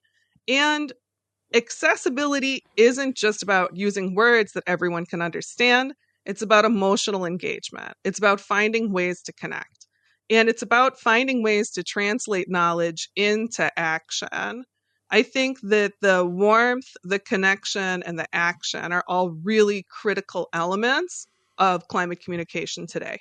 So give me an example of how you connect it to people. So when I am talking about really serious change, it's one thing to show numbers and graphs. It's another thing to say, and if we look right here, if we look right at this spot in Texas, this is where we see threats converging.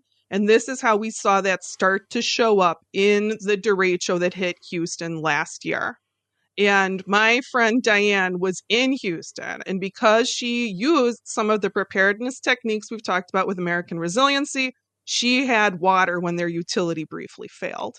You got to go from the top down and to people's lived experiences. And I'm really fortunate that people around the nation share their lived experiences on the ground. Because I'm here in Iowa. I don't see the whole national landscape just through my eyes. I'm glad to be part of a network of people who are paying attention. How have you dealt with the straight up misinformation that's being pushed by the fossil fuel industry or political agents who aren't trying to find the truth, or for them, it's not an emotional issue. They are deliberately spreading misinformation. I am not interested in being right. I'm interested in change on the ground. And so is it really worth my time and energy to fight misinformation, or is it worth my limited time and energy, because everyone has limited resources, to put my work into getting the message out there and to getting work done on the ground. I think that we have wasted too much time in quote unquote debate that's about not taking action, and we need to be taking action. So, like, what kind of action do you recommend? The thing that I am personally fixed on is small-scale habitat creation. But that's because I'm in a situation where I have some access to land. I think that for everybody, there are meaningful actions that you can take beyond reduction of carbon footprints, which we often focus in the environmental movement on what you can stop doing, right? On how you can reduce your consumption habits.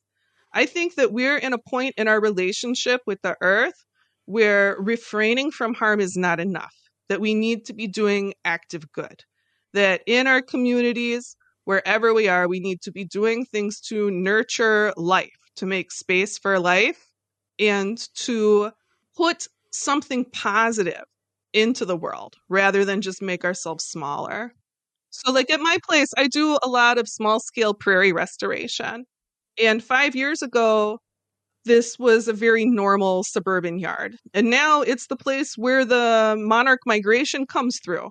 I get to have like huge clouds of butterflies in my yard every year. It's amazing. You have the milkweed plants all ready for them? I have some milkweed, but I have a lot of butterfly bush. They're really into the butterfly bush. Yeah, I got some of those in my yard, but people have complained that in Connecticut, at least, they're not native, so they're not great.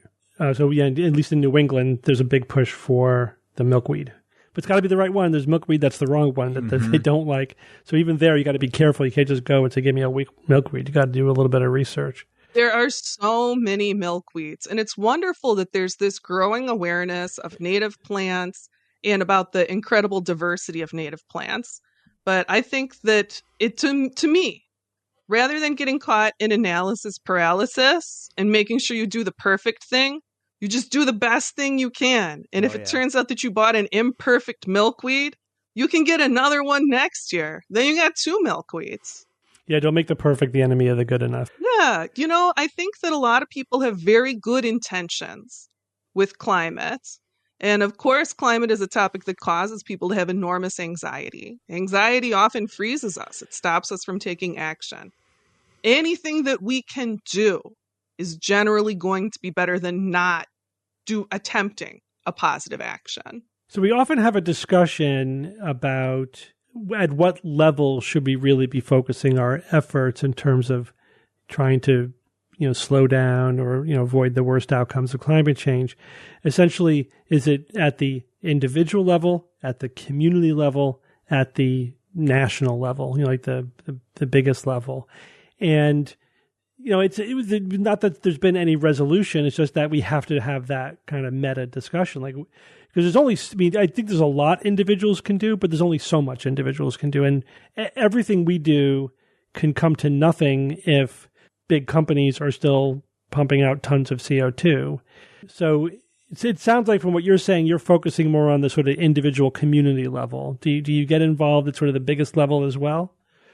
Well, I think that at this time, my nested action is personal, it's related to my community on the ground, and it's related to the nationwide AR community, where people who are doing the work and helping get the message out there in our volunteer network. But the fact that I'm focused on this sort of ground-based, ground-up solution doesn't mean that I'm in opposition to other pieces of this puzzle. I think that we're in a place where if we want to slow this train down, it's an everything problem. It's an everything to the table problem. And that we also need policy level action as well as community up action. But I think a lot of people feel adrift. A lot of people don't know what to do. And that if you start by making concrete changes around you, changes that you can see in your life, where you can see the abundance and diversity of species increase around you, you can see life coming up around you, that can be a very grounding thing. Because even on days where you're like, this is all for nothing, it's hopeless because there's no policy level change. You can look around you and you can say, well, at least I made a home for this thrush. You know, this meadowlark is here because of me. That's a meaningful thing. I think that all life matters and that being able to connect with life is important at this time. We're in a bottleneck event. Do you find in your research or your experience that if you get people invested at that level, like trying to make their own backyard, more friendly for local species, et cetera, that they then get more engaged at the political level, at the national level? I think that once a person feels less stuck and starts moving forward, that they can end up going quite far on their journey, that they can become civically engaged, that they can become more involved with diverse national networks, because there is a huge ecosystem of organizations working on climate, right? I think that for a lot of people, being able to feel grounded, knowing what they can do to start, and knowing what their local outcomes are things that can be very freeing, because there is such a huge diversity in local outcomes, even at this next step of projected warming, which would be hitting about 2C above pre-industrial baseline.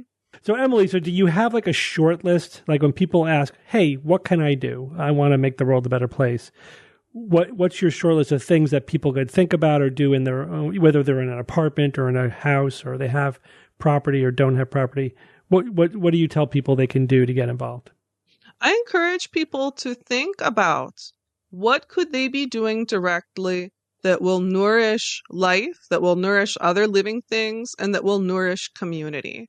Because in times of change, it's impossible for any one person to completely provide for their own needs.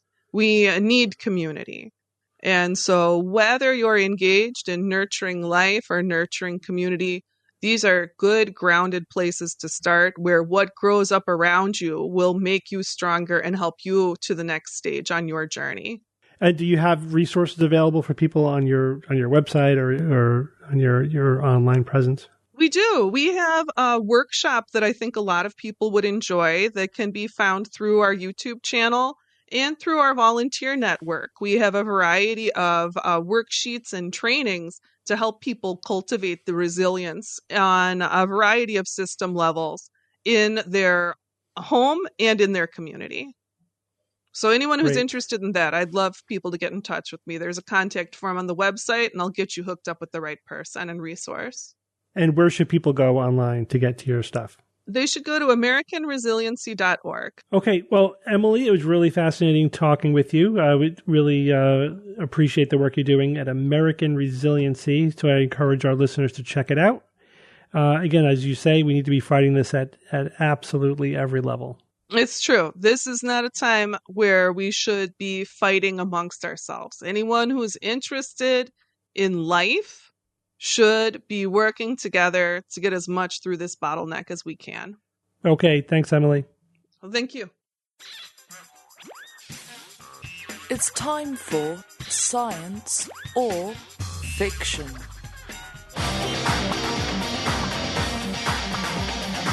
Each week, I come up with 3 science news items or facts, 2 real, 1 fake, and I challenge my panel of skeptics to tell me which one is the fake. Just 3 regular news items this week. Back into more of a normal rotation. You guys ready? Yeah. Yep. All right, here we go. Item number 1. Astronomers have detected the most energetic explosions in the universe. Stars that can release the total lifetime energy of 100 suns over the course of a single year. Item number 2, engineers have developed a 3D printer that can print with 3 different materials sourced from the same filament spool. And item number 3, researchers have used AI to accurately date ancient manuscripts, such as the Dead Sea Scrolls, based upon the shape of their characters. Jay, go first. Astronomers have detected the most energetic explosion in the universe, stars that can release the total lifetime energy of 100 suns over the course of a single year. Wow! So they can release that energy. Yeah, so our sun, when I say suns, I mean our sun. Yeah, of course. It's not an explosion. It's entire 10 billion year lifespan released in a single year. But 100 of those. It's not an explosion? Well, that's, explosions are relative. Okay. Yeah, it's considered. All right. yes, considered an explosion. Okay, so the quick equation in my head is if it's like, if it's say what's with the gravity, right? You have the mass, the gravity is what holds everything together. So why would it be able to push out that much energy? And the light is also when that light is created by the sun, it bounces around in the interior of the sun for a very long time before it escapes. Okay, that's confusing, but I learned something from Perry, and he said if it has anything to do with bacteria or outer space, the answer is yes, it can happen. It's fair. Number 2, engineers have developed a 3D printer that can print with 3 different materials sourced from the same filament spool. All right, now this is the one that bothers me when you read it the first time, because I know my way around 3D printing, and you're saying that it has one filament spool, but there can be 3 print with 3 different materials sourced from the same filament spool. How could it print from 3 different? Define spool. The spool is basically the raw material. It's the raw material that's wound up on a spool, just like thread, except we had it's it printing much at thicker. Nauticon. Yeah, so that spool. Yeah, but can't you just wind 2 different materials around it? Yeah, but how would it? Because the spool has to spin. The fact that they're bringing this up, the fact that they're even bringing up the spool here, troubles me, because if it's like the same spool, it's very different than 2 spools of the same exact size, kind of right next to each other that are both spinning, which is how today you would do a 3D print with multiple colors. But Steve is saying here it's the same spool, and that's very particular. It doesn't make any sense. It doesn't make any sense to me that you have a spool that has 3 different filaments, 3 different materials sourced from the same filament spool. Okay, so maybe what Steve is saying here is that the filament itself has the 3 different things, and the printer head can pick which one it's using out of that. Detects. Yeah, but then that's so wasteful, it's disgusting. Why is it wasteful? Because it's always going to not print 2/3 of the material. And what happens to that material? Is it melted and discarded? Really? Is it just spooling off, like going off to the side? I don't like it. I don't like this, Steve. It really bothers me. Let me quickly go over 3 here. Researchers have used AI to accurately date ancient manuscripts such as the Dead Sea Scrolls. Well, okay, fine. That's great. I believe it. I think the 3D printer one is wrong and fake and not. Okay, Kara? What if the 3D printer, so most of these are polymers, right? So polymers are plastics, but they're made out of kind of going to our material science brain. They're made out of these different compounds. What if it printed 3 different materials sourced from the same filament using like different levels of heat or different, added some sort of chemical process to it to physically turn the filaments on the spool into 3 different materials? Right now, I'm going to superheat it, and now it makes this harder plastic or this softer plastic. I don't know. Thinking outside the box here, but that sounds interesting. Jay didn't like it. Most energetic explosions I have no idea. This is why Bob's going last. Stars that can release the total lifetime energy of 100 suns. I mean, but our sun is kind of mid, right? So, would that surprise me? Yeah, I know it's a single year. Yeah, I know it sounds bananas, but I'm never not surprised. Things are always bigger and hotter and more violent than I ever think they will be. So that one doesn't really bother me, especially because our sun is not anything that special. And then, special to me. I mean, no, it's really special because we exist because of it. But yeah, I think it is pretty mid in the universe. And then finally, AI accurately dates ancient manuscripts such as the Dead Sea Scrolls based on the shape of their characters. Okay, so basically looking at a bunch of old manuscripts and the actual font, the writing on them. Yeah, I could see that. So styles changed over time with how things were written. Yeah, I wouldn't be surprised if the written word evolved a little bit with stylistically. So I think I'm going to go with Jay and say it's the 3D printer one. I think my idea is cool, but maybe they haven't pulled that off yet. Okay, Bob. All right, so let me go backwards here. The manuscripts of Dead Sea Scrolls, it just seems kind of trivial. Now remember though, there's no printing press. I mean, these are written, so I'm not sure what's actually changing here. I mean, people write differently, the same language. They all have, everyone's different. It's not like, oh, they're using this font and that font didn't become popular until this century. Like, so that's kind of weird. It's kind of weird. The shape of the characters. I mean, is it the shape or is it actually, the dialect of the language changing? I don't know. So there's a lot of questions there. And the second one here with the 3D printer, I mean, I don't know a lot about how I haven't actually observed 3D printers working that much. But I mean, I can imagine a spool that has 3 sections to it, each independently spinning compared to the other 2 or 1 or whatever. And so you need some of this other material. Then you use this side of the spool.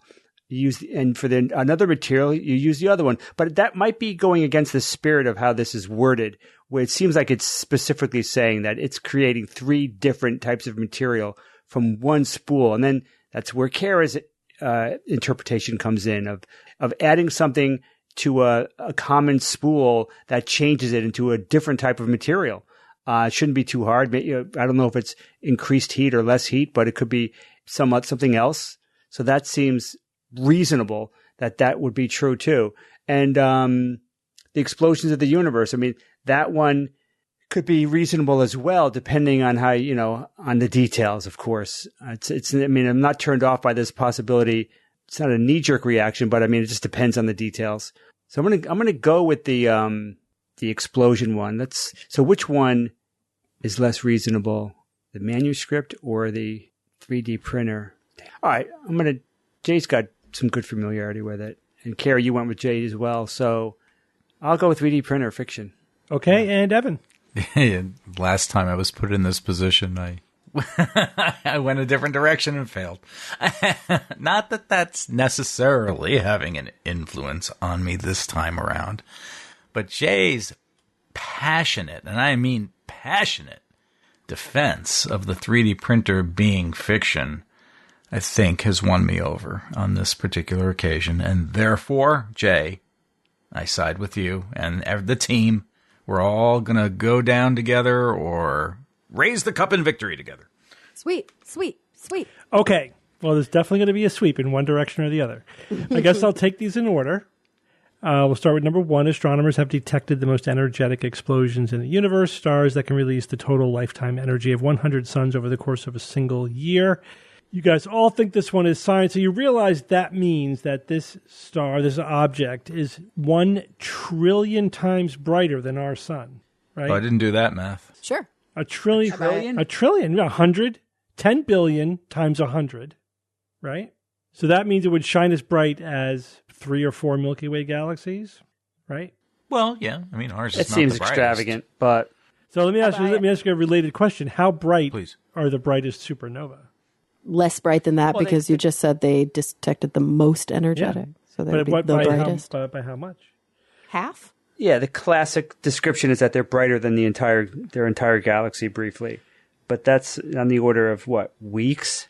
So a typical like a big supernova would release the energy of 1 sun over the course of a year.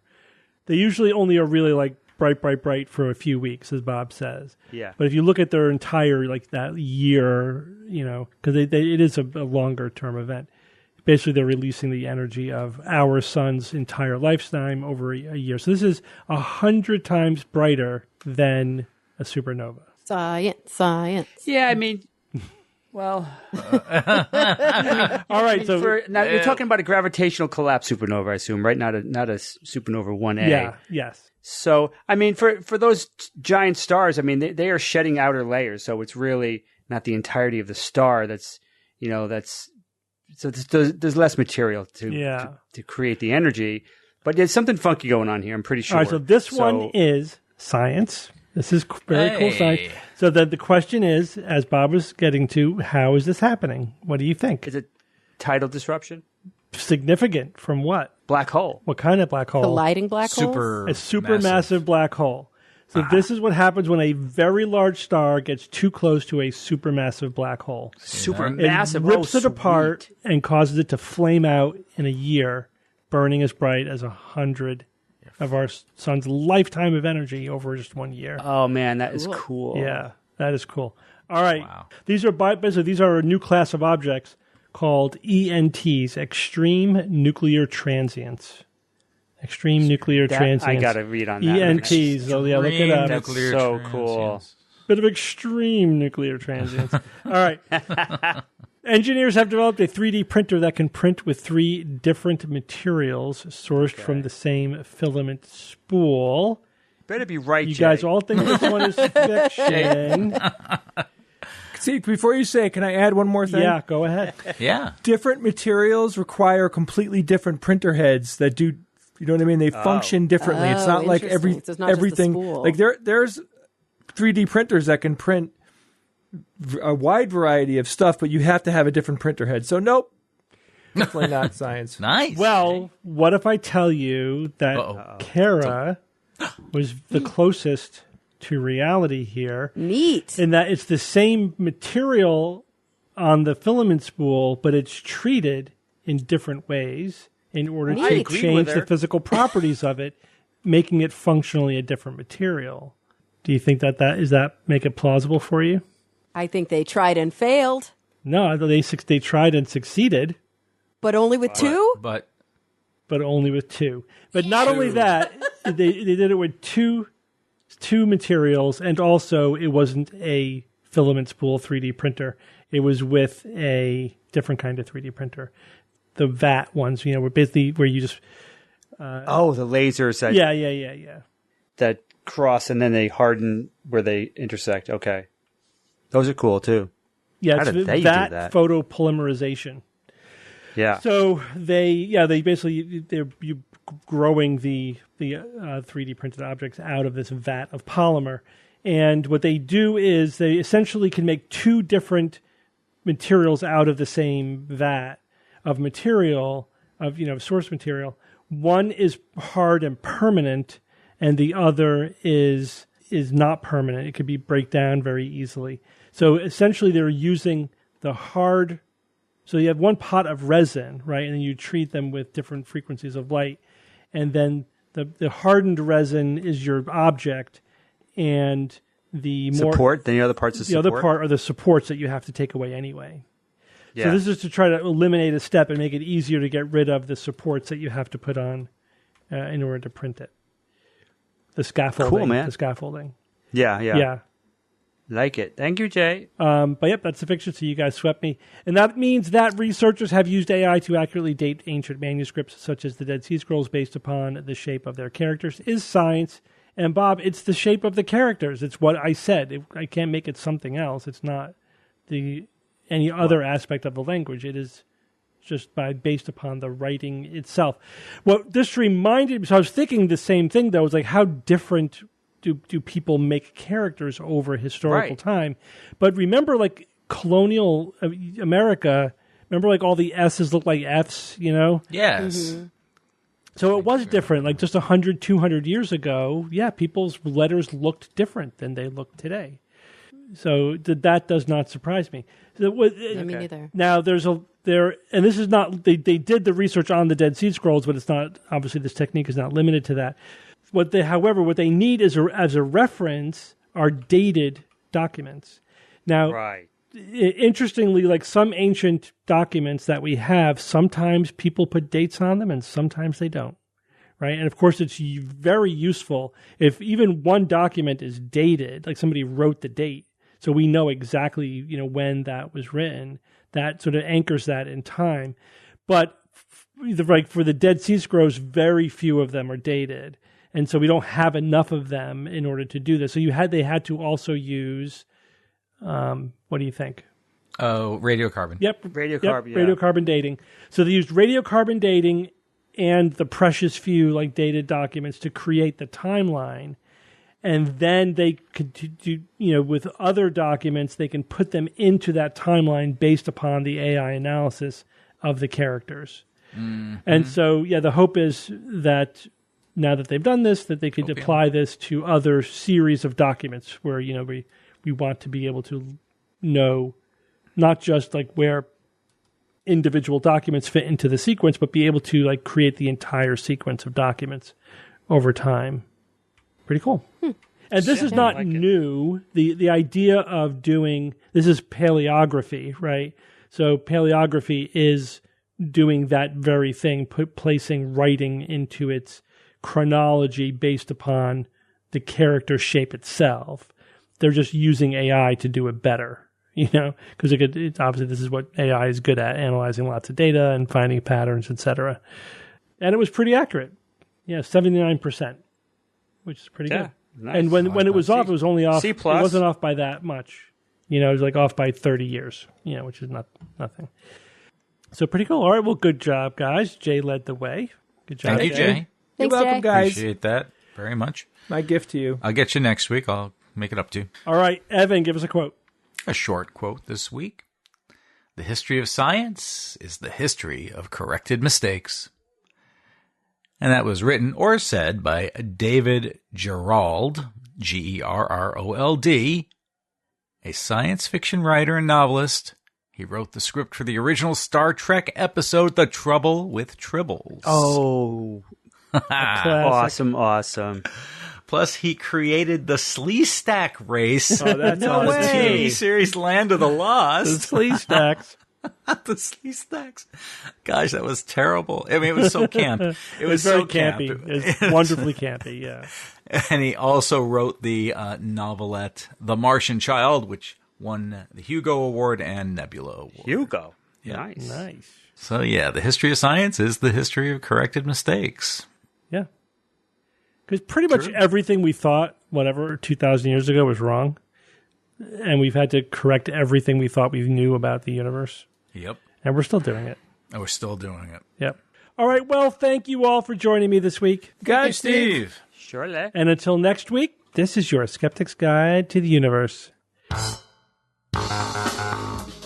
Skeptic's Guide to the Universe is produced by SGU Productions, dedicated to promoting science and critical thinking. For more information, visit us at theskepticsguide.org. Send your questions to info@theskepticsguide.org. And if you would like to support the show and all the work that we do, go to patreon.com/skepticsguide and consider becoming a patron and becoming part of the SGU community. Our listeners and supporters are what make SGU possible.